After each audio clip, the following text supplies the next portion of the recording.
The air was thick with tension as Luna scanned the room, trying to understand what was happening. Assassins? Arnold looked confused, wondering who was behind it all. The hooded man couldn't believe what he saw and asked who Yuya was. Just then, Owen burst in, calling for the king and Lexia. He had found something on one of the assassins, and the knights were shocked to realize it was linked to His Highness. Whispers spread that His Highness had attacked Lexia. King Arnold, looking serious, walked away to his chambers without saying a word. In a flashback, Owen asked Yuya to help protect Lexia and deal with the rebellion. Meanwhile, Lexia was excited to explore the royal capital and invited Yuya to join her. She pointed out that Yuya had traveled far, but hadn't seen much yet. Luna wasn't happy about this plan. She warned Lexia that it wasn't a good time for sightseeing. Lexia ignored her, thinking that if her brother got involved, it would reveal his location. Luna knew Lexia just wanted to go outside and called her out on it. Lexia cheerfully agreed, saying it was normal and that Yuya probably wanted to explore too. Yuya hesitated, but admitted he was interested. Luna suggested Lexia stay in the castle while she showed Yuya around. Lexia refused, accusing Luna of wanting time alone with Yuya. Their playful argument escalated until Owen stepped in with a solution. He suggested that they all stay behind while he took Yuya on a tour. Both Lexia and Luna quickly rejected that idea. Later, Lexia pulled Yuya toward a jeweler's shop, thrilled about shopping. Luna, however, suggested they visit the nearby smithy instead. As they bickered, Yuya found himself stuck in the middle, unsure of what to do. Villagers nearby whispered about Yuya, admiring his noble looks. Lexia, determined, claimed it was fate that they found a jeweler and even joked about buying an engagement ring. Luna was outraged by that idea. Despite the chaos, Yuya noticed there was no real danger around them. Things came to a head when Luna, tired of the fun, told Lexia to let go of Yuya's arm. She then asked Yuya if he wanted to visit the Adventurers Guild, changing the subject. Yuya was surprised when Luna excitedly said she would register with him. But Lexia immediately protested, reminding Luna that she was supposed to be guarding her. Luna shrugged, saying she didn't have to be with Lexia all the time and wanted to find another way to make money. Lexia, flustered, tried to argue, but Luna playfully called her princess and suggested she join them too. Panicking, Lexia insisted she wouldn't let them be alone together. Luna reassured her, saying Yuya would probably be too busy to take on many quests with them. Emilia then handed Yuya the registration form, and as he filled it out, he wondered about his magic. Remembering the sage's warning, he wrote down only water, fire, and wind, the types he used most often. Next, they needed to measure Yuya's magical energy. Emilia explained that they used a crystal that changed color based on the energy level, so no one could cheat about their power. When it was Luna's turn, the crystal turned yellow, showing her modest magical ability. But when Yuya held the crystal, it shattered, surprising everyone. He awkwardly asked if he should pay for it, but Emilia reassured him it was okay. As the registration went on, Yuya learned that using 3 types of magic was rare, almost legendary. Luna and Lexia were amazed, with Lexia excitedly saying she always knew he was amazing. Yuya felt relieved he hadn't revealed all his abilities and silently thanked himself for being careful. Emilia handed Yuya and Luna their guild cards, explaining, "Here are your cards. Since you're new, you'll start at F rank, the lowest rank." Curious, Yuya asked, "Is there a minimum number of quests we need to do?" Emilia smiled and said, "No, it's up to each adventurer. But for gathering quests, collecting more than required gets you extra rewards. Just don't take everything. Plants might not grow back." Yuya thought to himself that for hunting quests, they would need to bring back proof of the monster. Their tasks would be recorded on their guild cards, so lying was impossible. Plus, the guild wouldn't get involved in fights between adventurers. Emilia introduced herself, saying, "Sorry for not saying this earlier. I'm Emilia, and I'm excited to work with you." Lexia jumped in with a big smile. "Is there a quest for my first adventure?" Luna teased her, "But you haven't even registered yet." Lexia waved her hand, saying, "It's all about the feeling." Yuya noticed how many quests there were and said, "I didn't know the guild had so many requests." Suddenly, a lively adventurer named Glenna walked over and exclaimed, "What a handsome guy. Want to have some fun with me?" Yuya was taken by surprise and stammered, Lexia quickly jumped in. "Hey, get away from Yuya-sama." Glenna, not worried at all, replied, "I'm an adventurer too. I want to be around someone strong. The way you broke that crystal was amazing." Lexia, protective of Yuya, firmly said, "Stay away from my Yuya-sama." Luna added, "You've had too much to drink." Glenna introduced herself again, saying, "I'm Glenna. If we get a chance, let's go on a quest together." After she left, Lexia declared, "I need to register as an adventurer too, to keep Yuya-sama safe from women like that." Luna laughed and said, "If you moved around any more than you do now, poor Owen would collapse." Later, while they were picking herbs, Yuya found a heal herb. His discernment skill even helped him know the best way to gather it without hurting the roots. Lexia, enjoying the fresh air, said happily, "It feels so good to escape all the royal drama and just be outside." Owen, always the worried one, cautioned, "Please don't get too excited, Lexia-sama." Worried about the situation, Owen asked everyone to stay careful. Luna, being more serious, but they needed to be careful not to damage the roots. As they moved on, Yuya found another plant. Lexia, bursting with excitement, called out to show Yuya something she found. Luna wondered if Lexia was really royalty, trying to calm her down. Owen was nearby, talking about important things with someone. Finally, Owen revealed they had found the prince. He asked Yuya for help, and after thinking it over, the group headed toward the prince. As they got closer, Yuya felt uneasy about how quiet it was and worried that someone might have already captured the prince. The tension grew as they finally met Rhaegar, who warned them to stay back or risk hurting someone he had.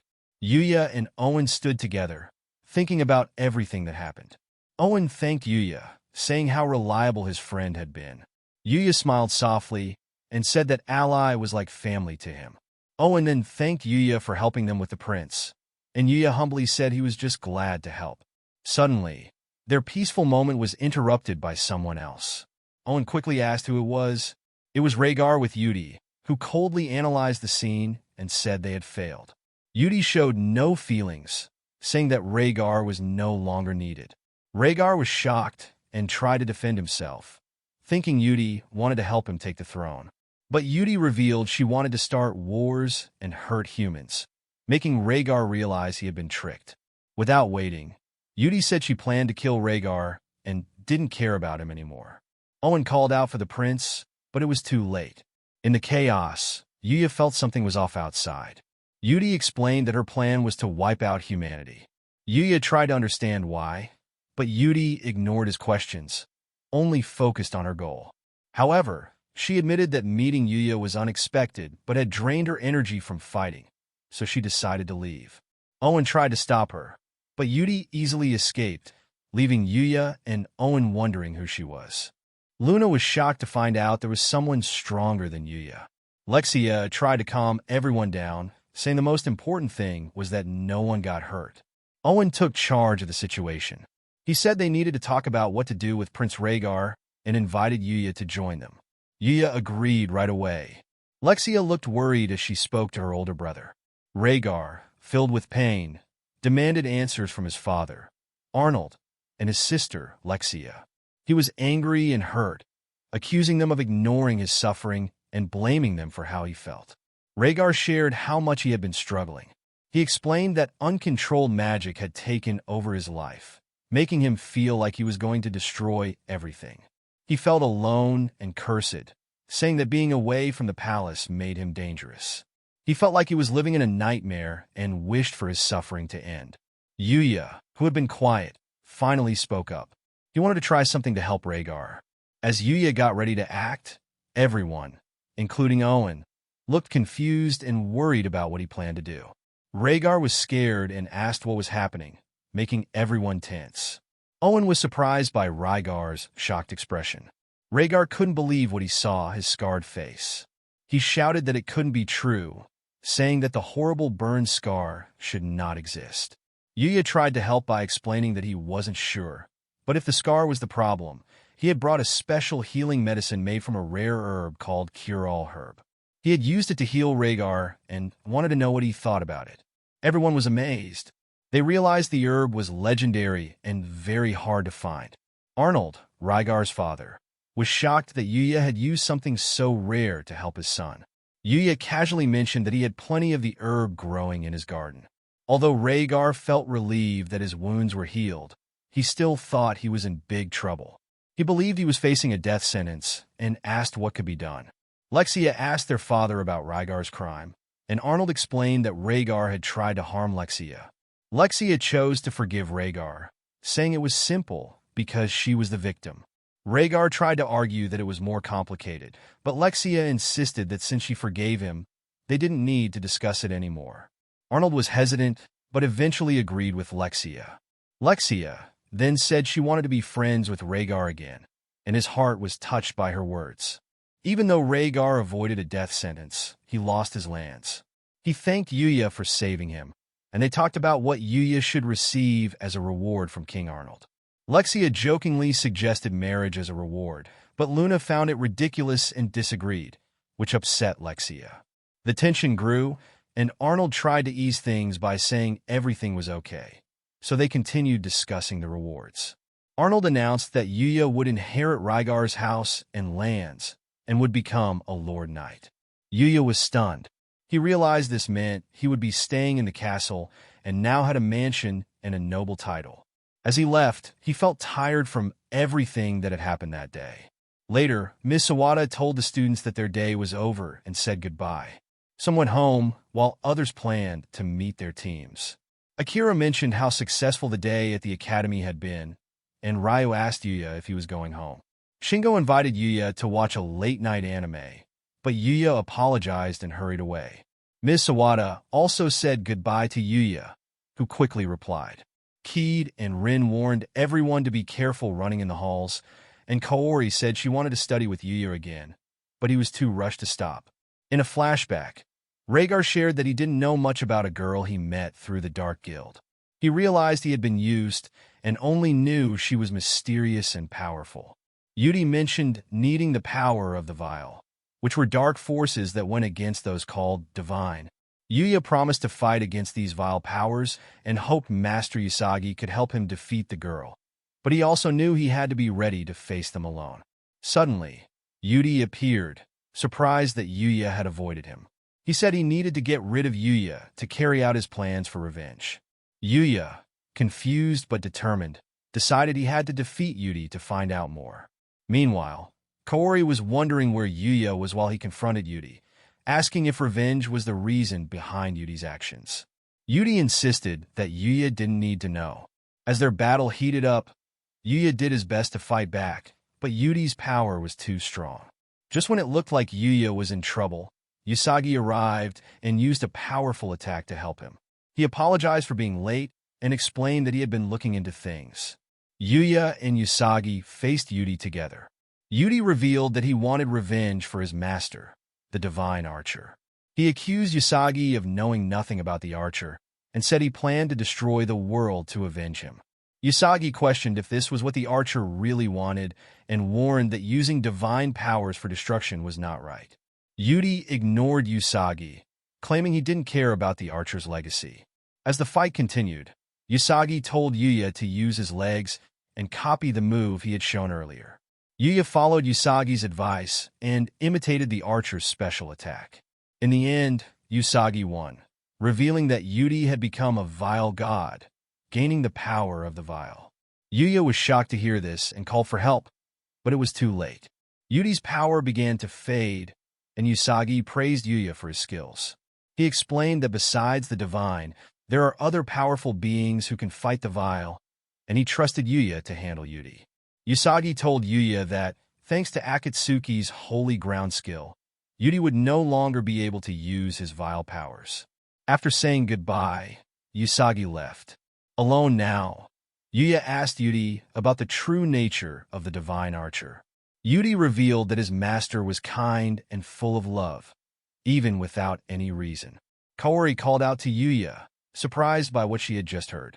Yuya acknowledged her reaction, saying that fighting monsters was becoming normal for him. He admitted it might look scary, but for him, it felt easy. He asked if he frightened her and explained that he levels up by using clever tricks. Yuya confessed that he always knew he was different from others, but Kaori interrupted, saying he hadn't changed at all. She reminded him that he was still the same person who had saved her the first time they met. Yuya felt grateful and thanked her for her support. Together, they reunited with Luna and his loyal companions, Knight and Akatsuki. The group welcomed each other with laughter and joy, cherishing the friendships they had forged through countless adventures. United in friendship and happiness, Yuya, Lexia, Luna, and the rest of their companions embraced a new chapter of peace and joy, ready to face the future together.